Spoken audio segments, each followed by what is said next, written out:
I'm fired, I said to the wife, says I, and I'm going to know the reason why, so I went to the boss. You here, says he, I thought you were fired. I was, says I, and I've come to know the reason why. Well, what did you do, says he? Nothing, says I, and I'm no liar. I believe you, says he, that's why you're fired.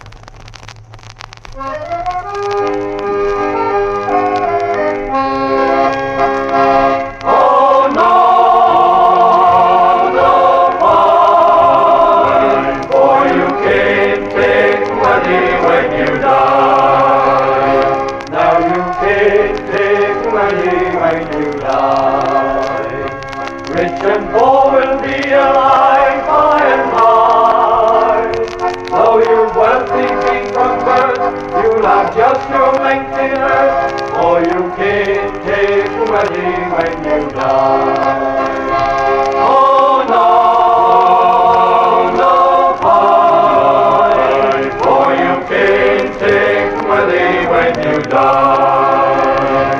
Now you can't take wedding when you die. It matters not however hard you try.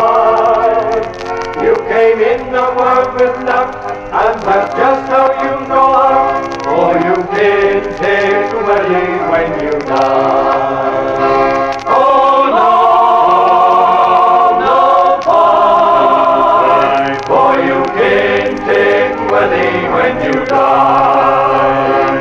Now you can't take wedding when you die.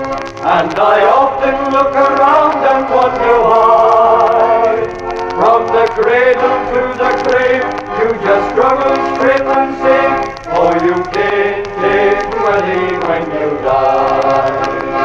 Oh no, no pie, for you can't take wedding when you die. Now you can't take wedding when you die. You are quite as well aware of that as I. Why not spread a little cheer and be happy while you're here? For you can't take wedding when you die.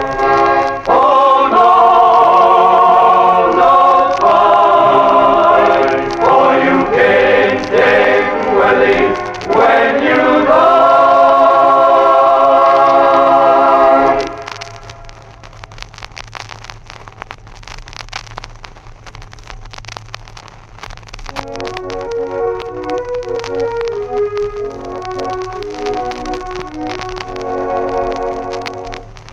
There's a little granite schoolhouse just outside the island gate, where we sat as kids together, each with pencil, ball and slate, while the teacher wrote in symbols, calling numbers 1 to 10, told us how we need to use them later on when we were men.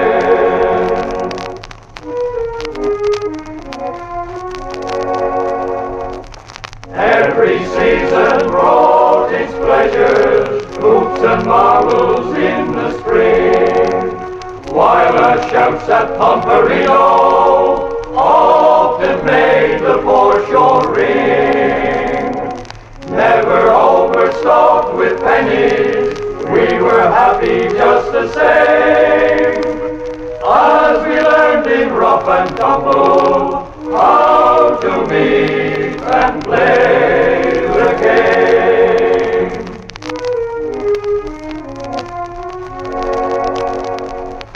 Laying rounders near the arches, sitting by an old net fire, roasting lempos on a Helen, what more could a boy desire?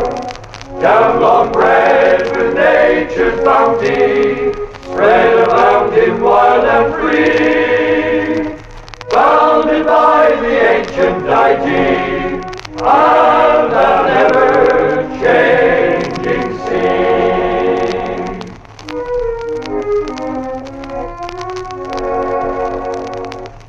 Dear old Smalls and Ross, tobacco merit are the names that we recall. With Dublin, Barbaloo's and Dobles wall.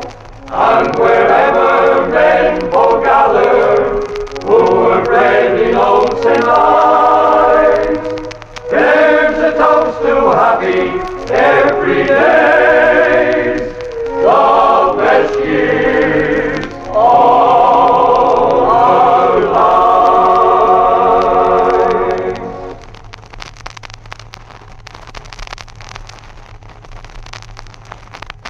Now Dickie Craze and Billy Bounce were well and truly met, for Billy played the violin and Dick the clarinet, and once when they were asked to play, to lend helping hand, our little chapel overflowed, and some just had to stand. We had an anthem by the choir, and solos on our own, with recitations, dialogues, and everything that belonged. Then harps of gold and mansion sphere, the chairman rose and cried, as clarinet and violin were brought forth side by side. Then Billy took his fiddle up and clamped beneath his chin, and Dickie raised his clarinet all ready to begin. Then everybody settled back and gave a little cough to sort of ease the tension like before they started off. Now most musicians that I know can only play from score, and take away the music, they just wouldn't play no more. But Dick and Billy, no mistake, were quite a gifted pair, and once they knowed a tune by heart, would play it off by ear. So Dickie raised his clarinet and started off to blow, and Billy took his fiddlestick and pulled him to and fro. But harps of gold and mansion sphere were mighty hard to catch, for clarinet would only squeak and fiddle only scratch.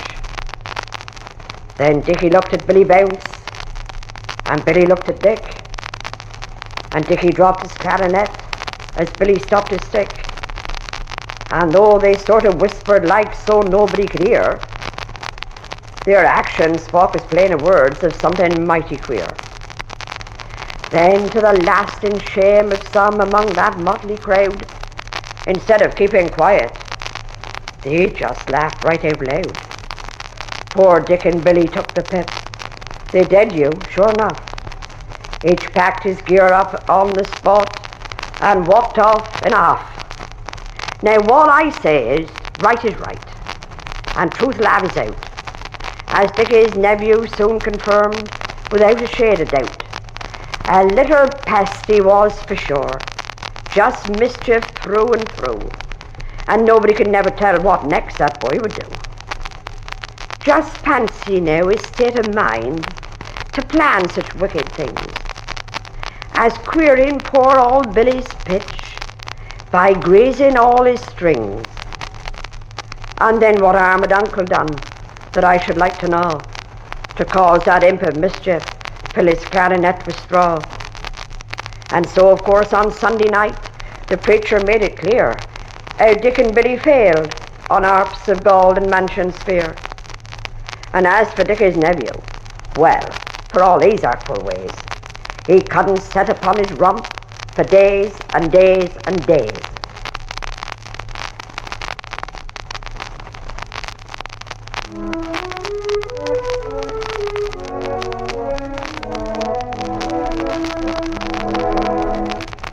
There are those who once were young and strong, now aged, bent and grey, who did the same in days of yore as youngsters do today.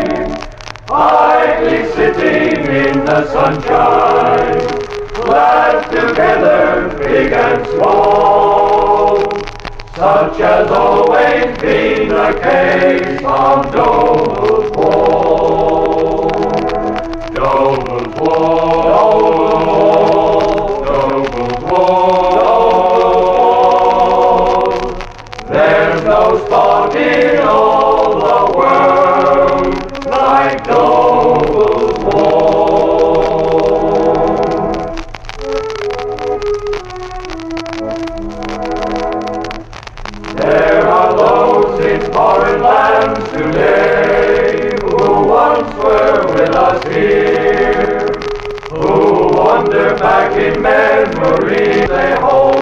dear.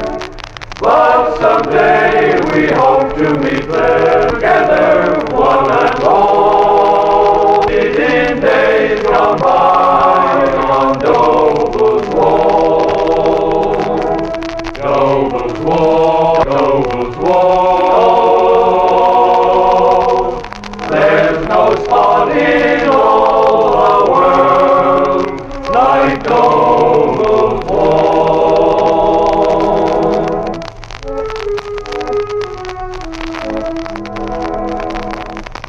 Once we're in our midst, soon ne'er again repeat the summer songs we used to sing in harmony so sweet. But their names we often mention, shadows fall, and we gather as a whole on Dobles wall.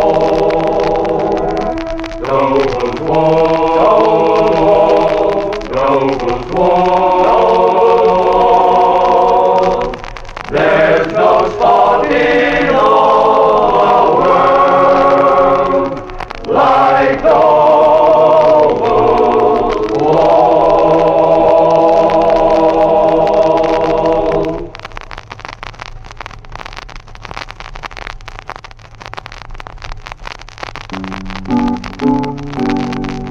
When fishing out of Bardic in the year of '92, our custom was the Sabbath to revere. And so while men from other ports would work the weekend through, our boats would lie at rest beside the pier. One bright and breezy Sunday, all our morning chores complete, lads arranged to saunter forth, assembling at the trysting spot where we were wont to meet, before proceeding on to Spitalford. And there at water's edge we met a gentleman sedate, who in an awkward fix appeared to be. The bowler hat that should have hid his bald and shiny face, borne by the breeze, was drifting out to sea. Though rather of a bashful type, as no one would have viewed, I somehow felt here is a job for me. My clothes were swiftly laid aside, and in my birthday suit I soon was swimming strongly out to sea. The little hat sailed on and on, nor gave me time to rest, as dancing all the ways it set the pace. And all my youthful pep and puff were rallied to the quest, before I held that bowler in embrace. I placed the topper on my head and struck out for the sand, relieved at last my mission to conclude. To find the crowd had gathered there to welcome me to land, all unaware that I was good. The fisher lads closed in around to hide me from the dames, as I emerged embarrassed and forlorn. And though I'm over, memory remains as fresh today as on that Sunday morn. Yet look how I suffered, the only was apple pie. And when he gave me half a crown for merely getting wet, no millionaire was happier than I.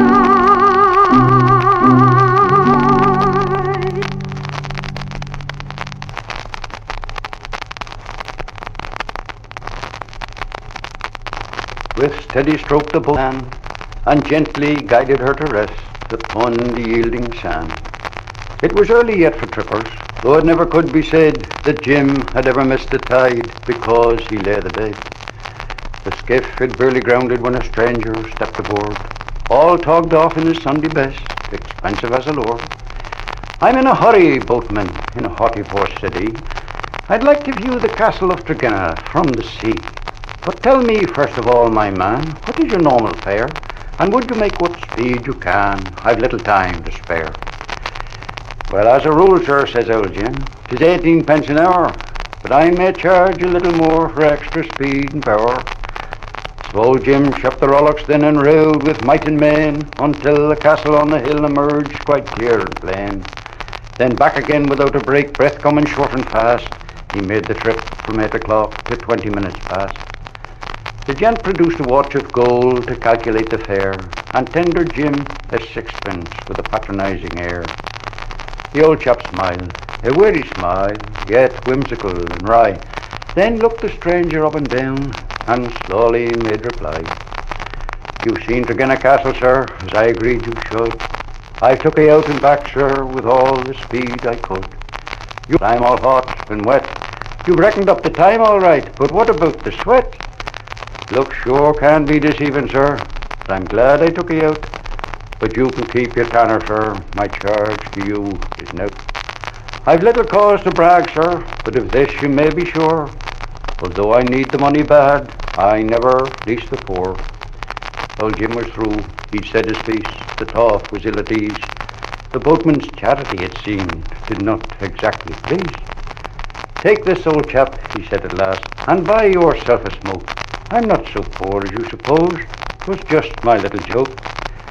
Well, thank you kindly, sir, says Jim. Call any time you're down. I always do enjoy a joke, along with half a crown.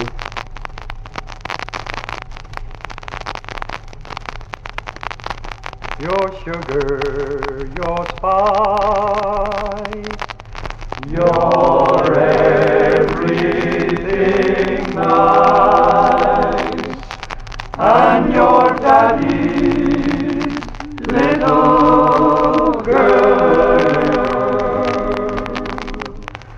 You're the end of the rainbow, my pot of gold.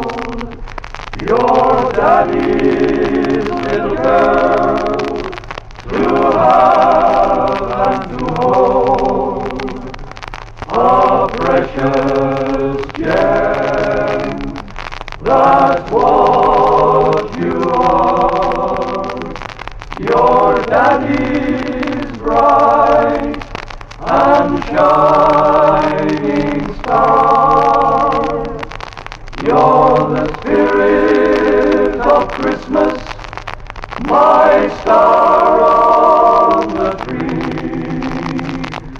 You're the Easter bonnet for Mammy and me.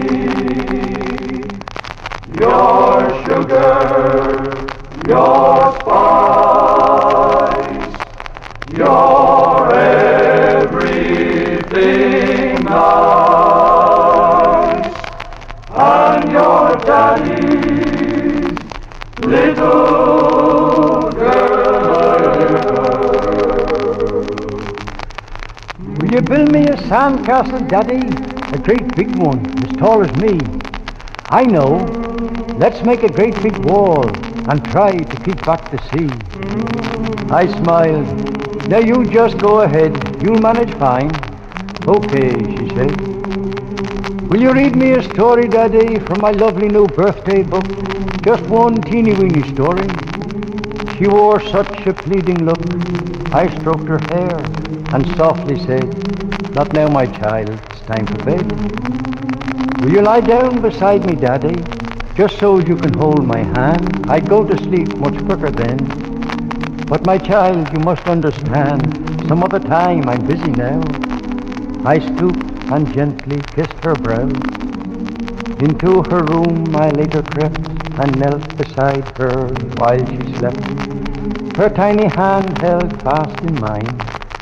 She seemed to say, some other time, you left me lonely on the sand, nor read to me or held my hand. just when I seem to need you so. I'm only young, but once, you know. God bless you, love, I murmured then. We'll have good times together yet. I'll be your pal. Good night, my pet. I'll never let you down again. You're the spirit of Christmas, my star on the tree. You're the Easter bonnet for Mammy and me. Your sugar, your spice, your everything nice, and your daddy's little girl.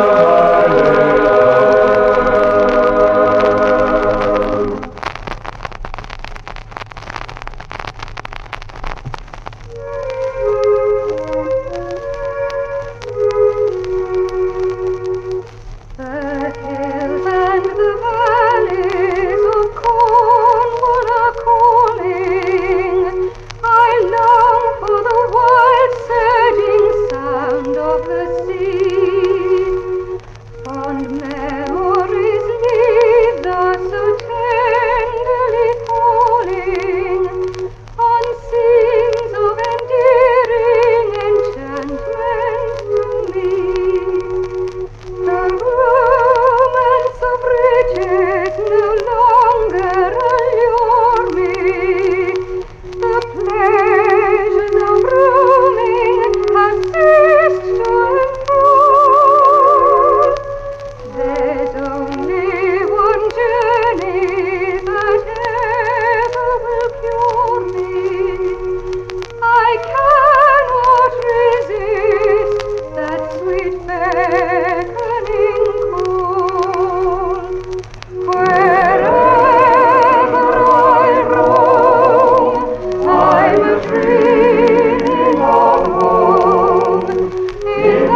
A soft blue sky and a broiling sun. Barefooted and fleet as the hare, we'd run from the captive walls of our little school to the beach below, where the water's cool, caressing the sands and the rugged rocks, would murmur a welcome as shirts and frocks were laid aside. Young, happy and free, we would paddle and play in the friendly sea.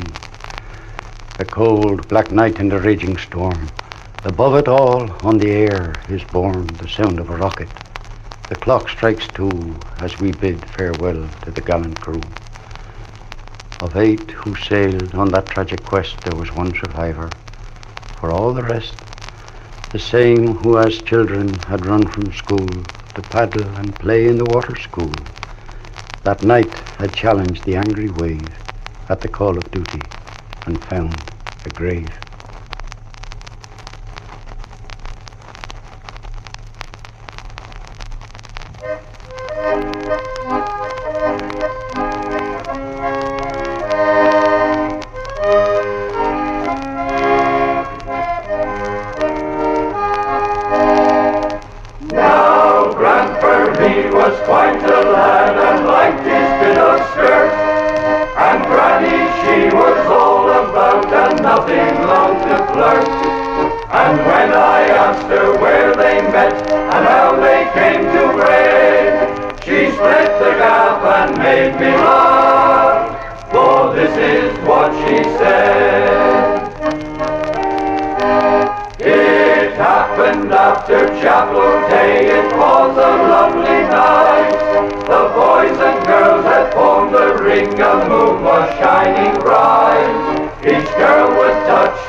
Here we joined the 4th Street Carol Choir.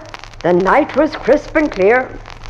We started off at Virgin Street with Cully's Ellis beer. Handsome it was and no mistake. The git bass deep and rich. The altos and the tenors too were good and true to pitch. One dear old chap there standing by said, well, I must confess, he's like a organ, he says. A organ, nothing less. We worked the IG through Love Lane, as still continued dry, down Bunker's Hill and Bailey's Lane, then on to Shy and Shy, past Dobles Wall, on up Dick's Hill, still singing clear and sweet, turned right atop for Island Square, next stop, Teetotal Street. Our voices now were rather hoarse, the clarinet gone flat, so all agreed to do Carn Craws and leave 'em go at that.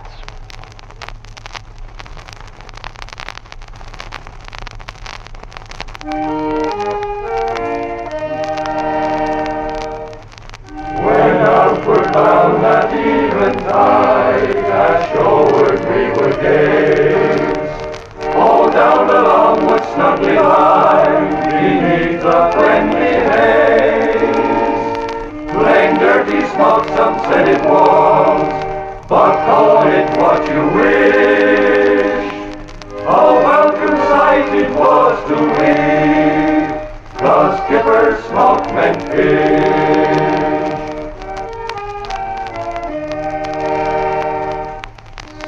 Night so calm and still the night, the waters seem to sleep.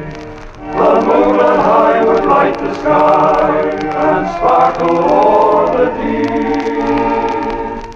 No movement save of little lights, borne gently on the tide.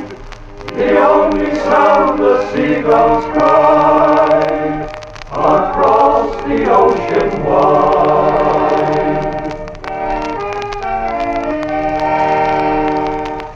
Another night the scene has changed, the sea is running high.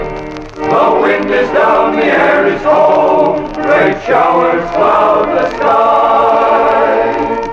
We motor off till all is clear, against the wind and tide. Then hasten down to shut our gear, and labor, drift and ride.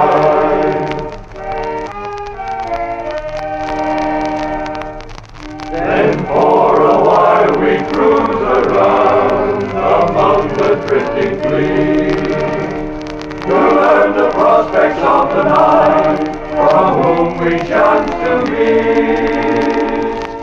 Night after night we'd shut and shut, until the sun would rise, to bring relief to weary limbs, and rest to tired eyes.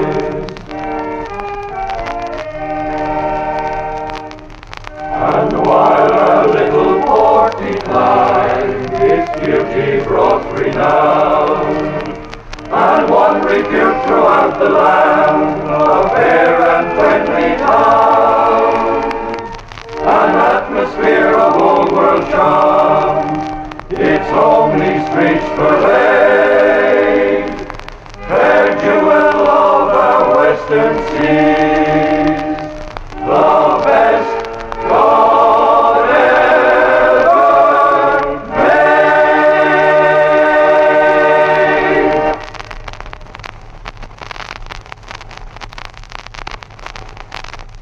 Parson had a donkey. He needed it, you see, to take his wife to worship, 'cause she had a gammy knee. Quiet little thing it was, never known to prance. He kept him in a stable on a plot behind the manse. Parson very worried. Neighbours out of spite had blamed the little donkey for a roaming in the night. And then the grumpy farmer had some turnips stealed and blamed the little donkey for tearing up his field. Parson very worried, couldn't sleep a wink, turned out after midnight to have a little drink. Looked through the window, moon as bright as day. Saw a little donkey, even near and pray. Slipped on his slippers, couldn't stay for more. Hurried down the stairway, scuttled through the door, out across the stable plot. Ah, so there you are, browsing in the turnip field. Gate left all ajar. Parson tried to catch him, donkey wouldn't play. Parson took the dummy and the donkey got away. Out on the highway, all to no avail. Parson in a panic tried to grab his tail. Down through the stack, past the wheaten sheaf. Parson nearly winded, had a job to breathe. Down past the Western, through Street and Paul, turned into Post Street, past Public Hall. Parson lost the donkey around Chai and Chai, shaking like a jellyfish, thought he would die. Long comes a copper down Dick's Hill, thought he saw a donkey, standing very still. Went a bit closer, no doubt at all. Then he met the parson, and that beat all. In pyjamas and slippers, with nightcap on head, he looked like a ghost just returned from the dead. Now the copper was startled, the parson distraught, the donkey quite docile on having been caught. It took some explaining. A nice sort of bloke. The cop took the details and patted the moke, then said to the parson, still out of breath, "Goes home to your bed, man, it's looking like death." The donkey recaptured, of dignity shorn, the parson walked homeward, all sad and forlorn, stable bewildered and shocked to discover the door double bolted and locked. This new implication was plain as could be, so he tethered the donkey, ran in for the key, unlocked the stable, and there on the straw lay his own little donkey. Hee-haw, hee-haw.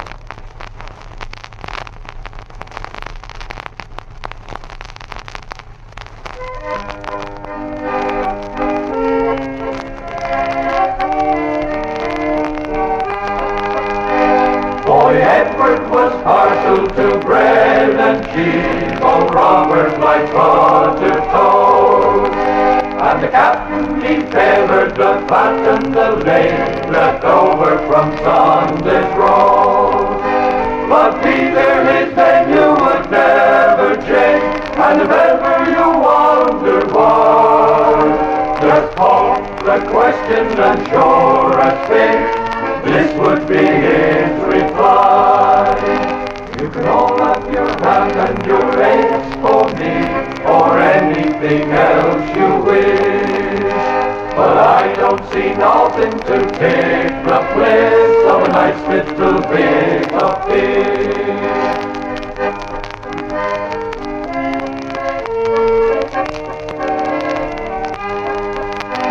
One night when the nets had been hauled aboard and the day was nicely brewed, the captain was saved with a nasty pain that put him right off his food.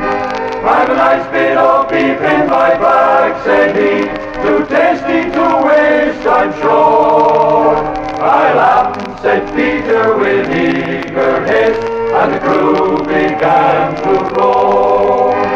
You can all wrap your hand and your eggs for me, or anything else you wish, but I don't see nothing to take the place of a nice little bit of fish.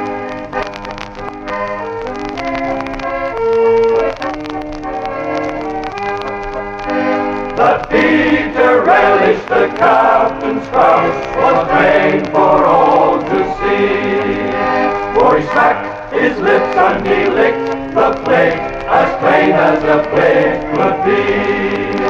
Said Robert to Pete with a glint in his eye, so fish is your favourite dish. No, I didn't say that, oh Peter replied, but what I did say was this. Hold up your hand and your eggs for me, or anything else you wish, but I don't see nothing to take the place of a nice little bit of fish.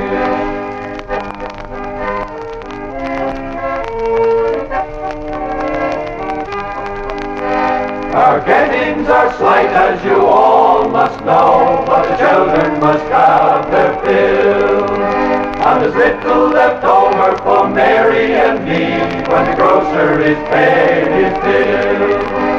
And if in the future I say again what I've often said before, be thankful you got what you want to eat, and pity the humble poor. You can all have your hand and your eggs for me, or anything else you wish, but I don't see nothing to take the place